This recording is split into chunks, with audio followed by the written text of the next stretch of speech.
Hemos, por lo tanto, apoyado a la JEP como el mecanismo clave de justicia transicional adoptado de conformidad con el Acuerdo de Paz.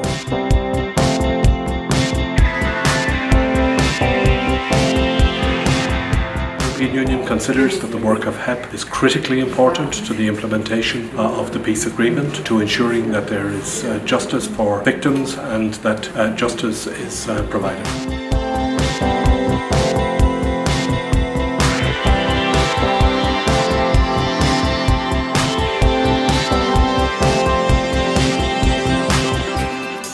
Una entidad histórica para asegurar la paz en Colombia. La JEP representa la oportunidad para proteger los derechos de las víctimas a la verdad y la justicia.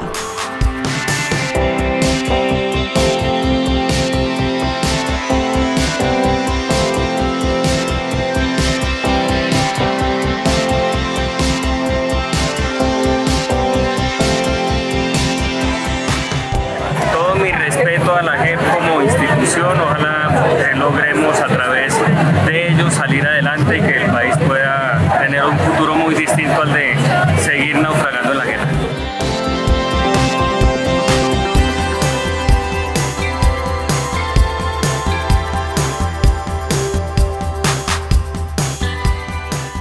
Ver el video que acabamos de ver, creo yo que no hace más que afianzar ese enorme compromiso que tenemos todos y todas frente a nosotros mismos, en primer lugar, frente a una sociedad que clama paz, que clama justicia, que clama verdad, frente a unas víctimas que tienen cifradas todas sus expectativas en nosotros. Los últimos días, yo diría las últimas semanas, han sido especialmente difíciles. Ayer, en una entrevista con una de las periodistas de Caracol Televisión, Vanessa de la Torre, ella me decía que qué ambiente teníamos, que si estábamos tranquilos, tranquilas. Yo le decía que sí, porque sobre todo el trabajo nuestro parte de una convicción democrática profunda de todos y cada uno de nosotros. Porque quienes estamos al servicio de la jurisdicción, de las víctimas, del país y de una comunidad internacional que se la ha jugado todo por nosotros, somos personas convencidas de lo que estamos haciendo, preparadas para hacerlo, idóneas, con experiencia, con un compromiso profundo con administrar justicia. Una justicia que desde luego es inédita en el mundo y como tal genera muchas preguntas, reservas, cuestionamientos incluso.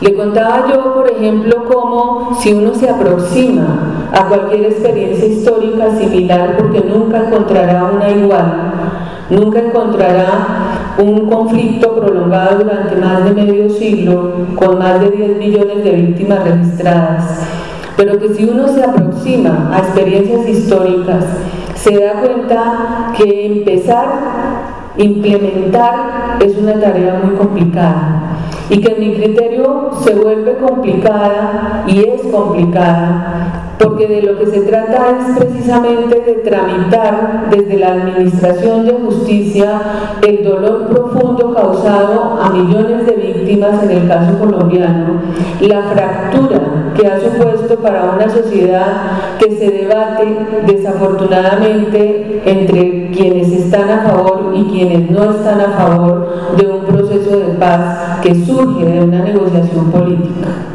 Y yo le decía también que yo creía profundamente, porque esa ha sido la experiencia de trabajo y de vida, no solo mía, sino de los colegas magistrados y magistradas, del director de la unidad, de la señora secretaria ejecutiva y de todos los equipos. La experiencia que tenemos nosotros implica que son precisamente las víctimas las que más comprenden la dificultad de implementar un proceso de paz en medio de un conflicto que pareciera a ratos resistirse a dejar de ser y que extiende una agonía que todos estamos esperando y clamando.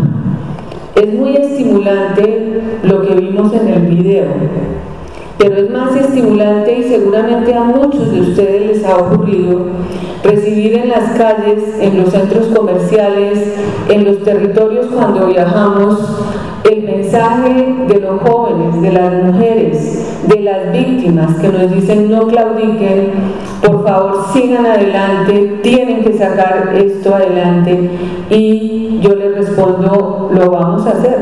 Lo vamos a hacer a pesar de las dificultades. Y lo único que pedimos todos y cada uno de nosotros como funcionarios de la JEP es que esas dificultades, esas controversias, esos debates que son propios de un contexto democrático se debatan y se tramiten en el marco estricto del Estado Social de Derecho. Dos hechos han marcado las últimas semanas. Uno, el que tiene que ver con la desafortunada situación que surgió de un exfuncionario que cruzó esa raya, que significa incursionar en la función pública con ética, con conocimiento, con compromiso. Colombia tiene arraigado, desafortunadamente, como muchos países en el mundo y en la región, un problema de corrupción muy difícil de superar. Por eso tal vez, y dada la vulnerabilidad que significa apenas estar comenzando, ese episodio fue difícil para todos. Pero estoy convencida que contamos con 213 personas en la unidad de investigación y de acusación que representan el compromiso que todos y todas tenemos. Con 213 personas idóneas para el cumplimiento de sus funciones, que quieren avanzar en el compromiso que demanda estar al servicio de uno de los componentes de la jurisdicción, sin el cual la propia jurisdicción no podría funcionar. Por eso quiero reiterar, como se lo he dicho al doctor Giovanni Álvarez, nuestra confianza en la unidad. La unidad no existe sin la jurisdicción.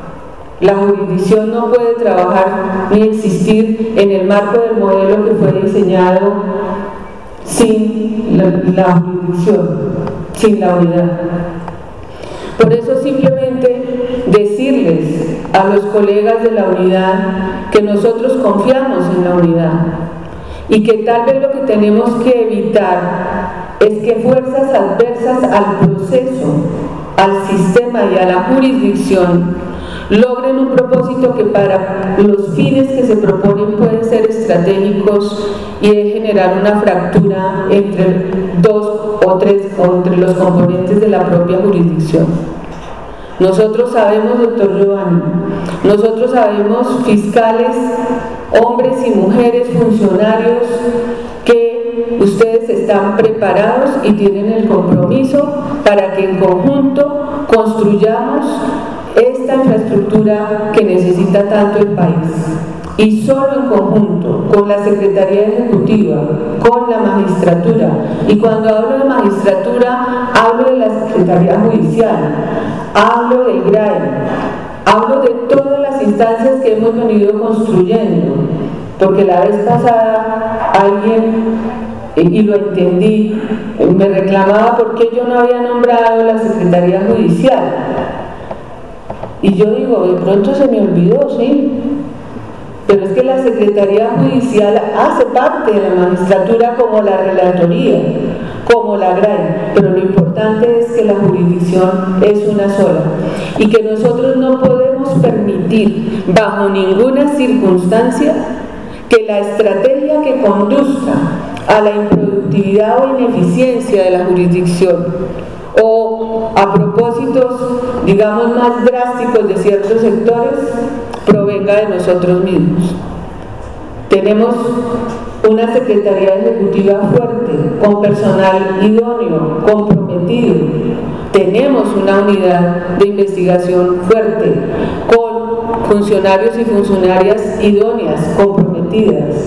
Tenemos una magistratura fuerte, con los mejores juristas en la perspectiva de estar preparados para cumplir con esta tarea y que han sabido tener la frente en alto a la hora de decir: tomo las decisiones como me lo ordena la Constitución y la ley, no acepto que mis decisiones estén condicionadas a presiones políticas o mediáticas. Y de eso se trata, de trabajar por las mujeres, miles y miles y miles de víctimas, mujeres de esta guerra intensa que, repito, a veces algunos quisieran resistirse a que se termine. Por miles y miles de jóvenes que en mi caso es lo que más me estimula, que a diario me escriben, me llaman, acuden a las redes para decir: de ustedes depende la paz de este país y nosotros no queremos que nos condenen a una vida en medio de una guerra como le ha pasado a nuestros padres y a nuestros abuelos. El otro episodio que tiene que ver más con el debate jurídico o con el debate jurídico como estrategia, ¿por qué no decirlo?, de debilitamiento, es el de las objeciones. Y de pronto ese es un debate que a la mayoría de todos nosotros de alguna manera nos atrae y nos convoca, porque nos pone en esa dimensión de si las objeciones son procedentes o improcedentes, de si son inconstitucionales o son de conveniencia, de si aprobarlas o no aprobarlas significa el archivo o no archivo del proyecto, y eso se tendrá que ir superando como se viene superando. Y eso nos ha dado una oportunidad, en mi criterio, maravillosa de acercarnos incluso a escenarios que, dada nuestra formación y nuestro mandato, tendemos a mantener siempre a distancia, como debe ser. Porque de lo que se trata es de que si las circunstancias lo exigen y lo reclaman, como ha sido el escenario de las objeciones, nosotros podamos contribuir con nuestro conocimiento técnico a que el debate se desarrolle en la mejor forma. Y por eso nosotros, y concretamente yo, he aceptado acudir al llamado de los partidos políticos, que debo decirlo porque así lo he percibido, y yo no vengo de la política, con suma responsabilidad han asumido el tema y quieren saber y quieren profundizar y quieren entender cómo pueden ellos explicar, cuando están a favor del proceso, que vale la pena el proceso y que seguramente esas objeciones entorpecen el devenir y la fluidez de la jurisdicción. Y los que no están tan cerca en su convicción respecto del proceso y la tarea de la JEP quieren escudriñar más, porque saben que en sus manos seguramente está una responsabilidad histórica que pone en juego, de llegarse a tomar una decisión equivocada, el futuro mismo del país. Y para mí ha sido especialmente grato acudir a esos escenarios. Les digo que yo iba con cierta preocupación a hablar con la bancada de la U, a hablar con Cambio Radical. Los partidos, digamos, amigos del proceso, pues obviamente se da otra situación. Pero escuchar, por ejemplo, como he tenido la suerte de hacerlo, al expresidente Gaviria expresarme todo el apoyo que él y su partido le brindan al proceso y por qué, pues es muy estimulante. Escuchar a sectores que han sido férreos opositores decir: estamos empezando a ver por qué esto puede ser indudablemente una herramienta para la paz. Pero, sin duda, las principales voces provienen de aquellos para quienes principalmente trabajamos, que no son otros que las víctimas.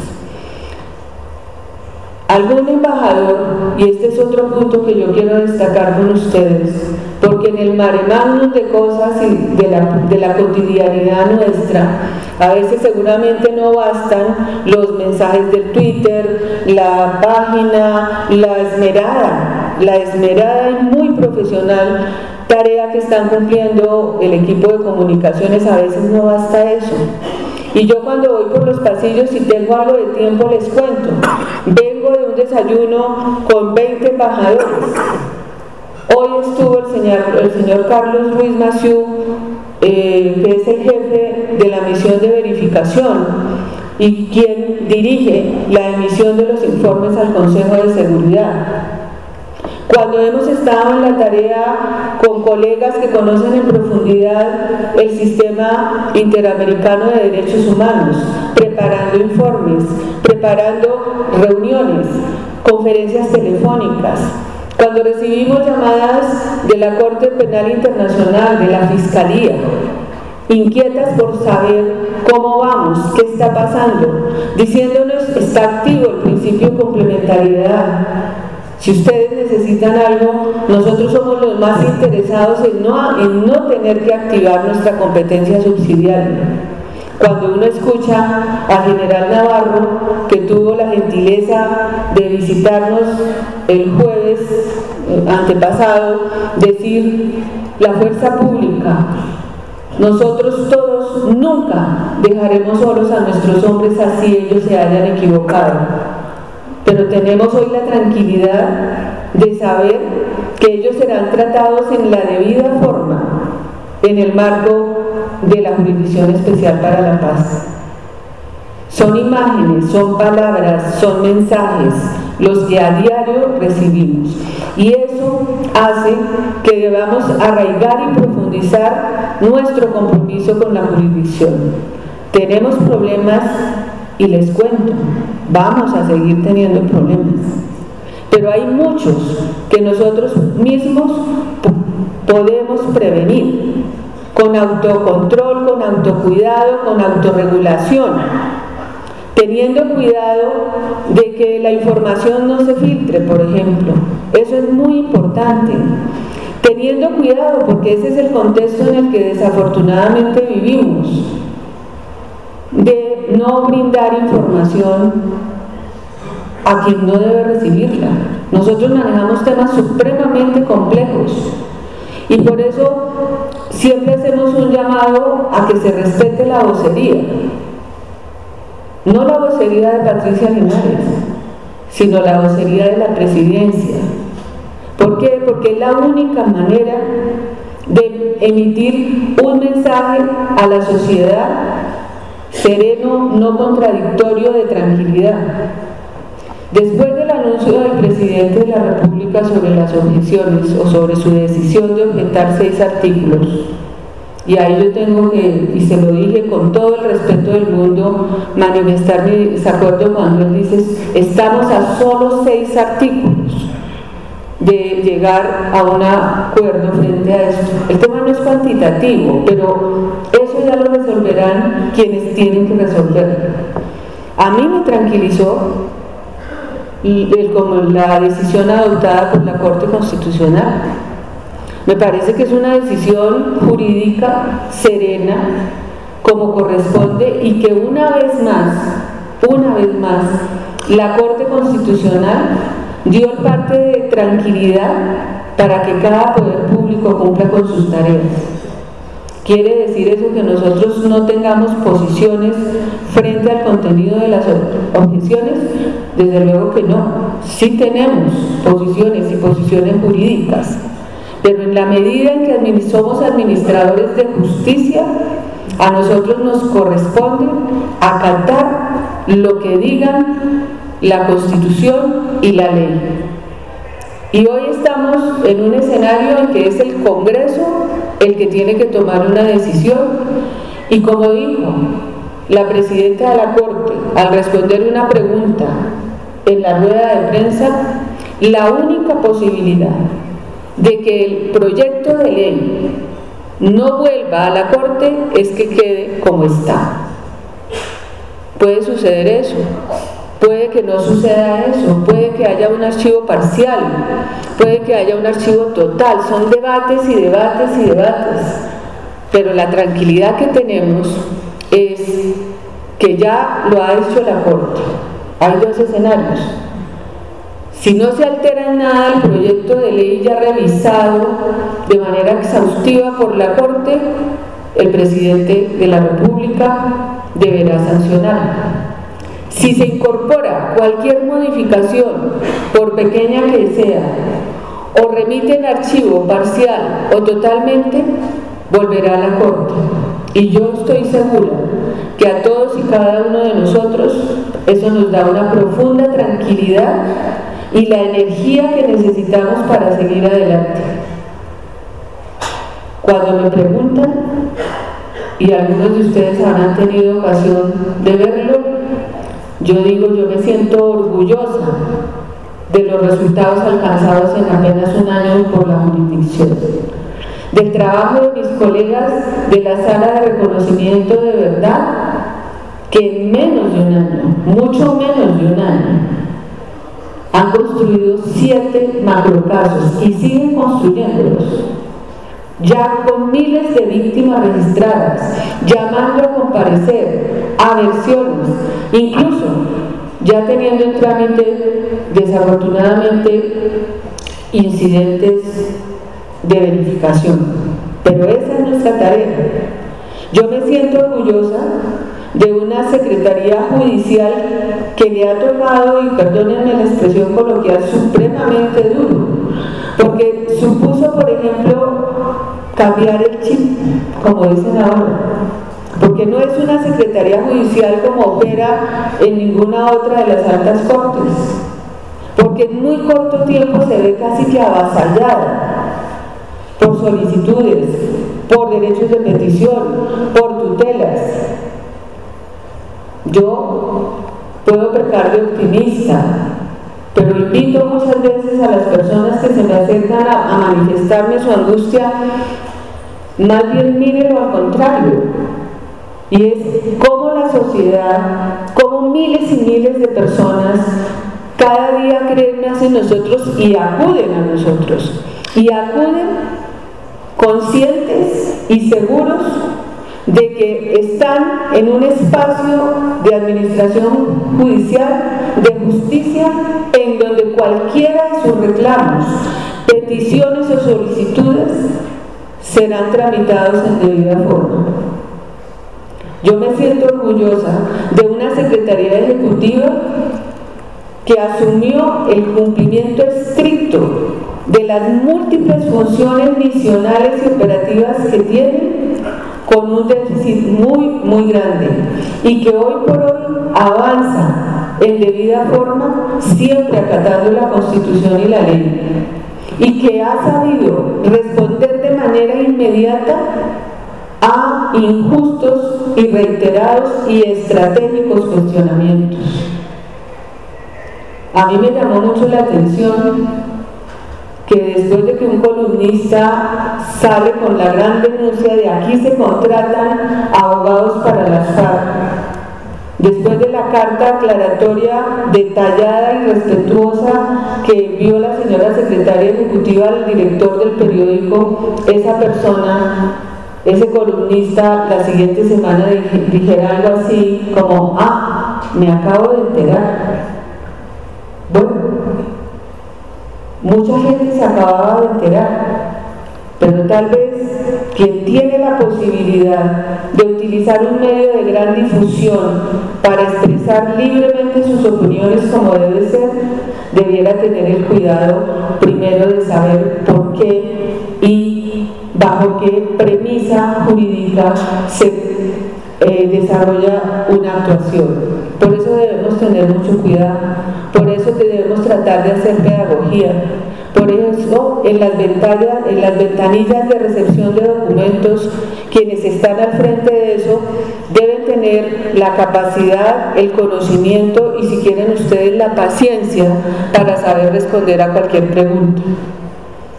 Yo me siento orgullosa de los colegas magistrados, magistradas que trabajan día a día, yo diría que mucho más que 10, 12 horas diarias para poder responder en debida forma. Una sección de revisión que ha tenido que tramitar y resolver 200 y pico o más tutelas. haciendo el análisis jurídico que supone resolver una tutela que no necesariamente es la tutela que se da en el marco de la jurisdicción ordinaria, sobre la cual ya hay una experiencia acumulada en las instancias judiciales de Colombia de más de 25 años. Yo me siento orgullosa de la movilidad que se ha dado entre las secciones y las salas y cómo intercambiamos unos con otros.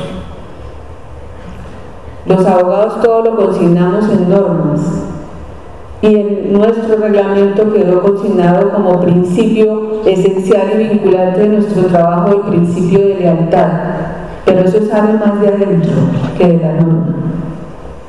Por eso, si nosotros pregonamos una justicia dialógica, si nosotros pregonamos que nuestro trabajo sí es administrar justicia, investigar, imponer sanciones, garantizar no impunidad, ese esquema dialógico debe prevalecer en nuestras propias relaciones.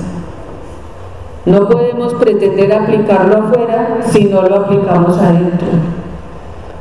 Tenemos mucha tensión, tenemos mucha presión y eso nos afecta como seres humanos. Vuelvo a la entrevista de ayer.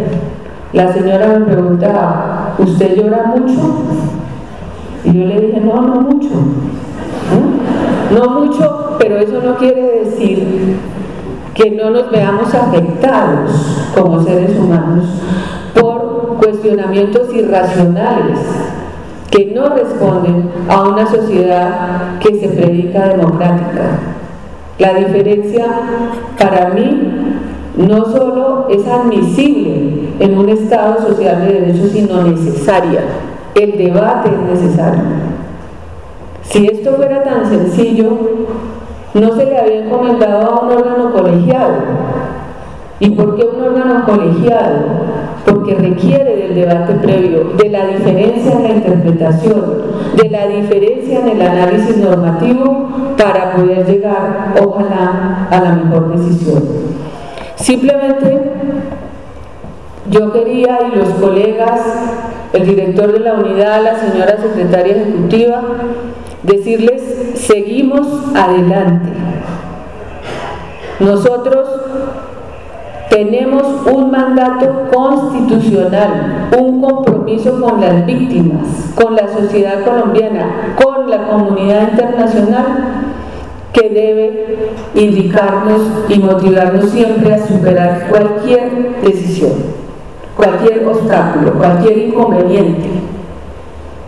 Cuando llegué, estaba en la pantalla una frase que yo he venido repitiendo desde hace más de un año. Y obviamente me hizo feliz que fuera esa frase con la que lo recibieran. Y es algo que creo que debemos apropiar de fondo para poder seguir adelante, porque les digo, dificultades seguirán habiendo. Será difícil, pero no es imposible y estamos preparados para hacerlo. Por eso, eso que encontraron ustedes, que yo he venido repitiendo, les juro que ha calado. Somos hoy una realidad ética, somos una realidad jurídica y somos una realidad política. Y esa realidad, todos y cada uno de ustedes que hacen parte de, o hacemos parte de esa realidad, vamos a cumplir con el compromiso, vamos a contribuir a la paz, vamos a administrar justicia y vamos a contribuir a la reparación integral de las víctimas, valga decir, vamos a contribuir a que Colombia pase la página de la guerra y se quede inmersa en un contexto de paz. Sus hijos lo merecen, mis sobrinos lo merecen.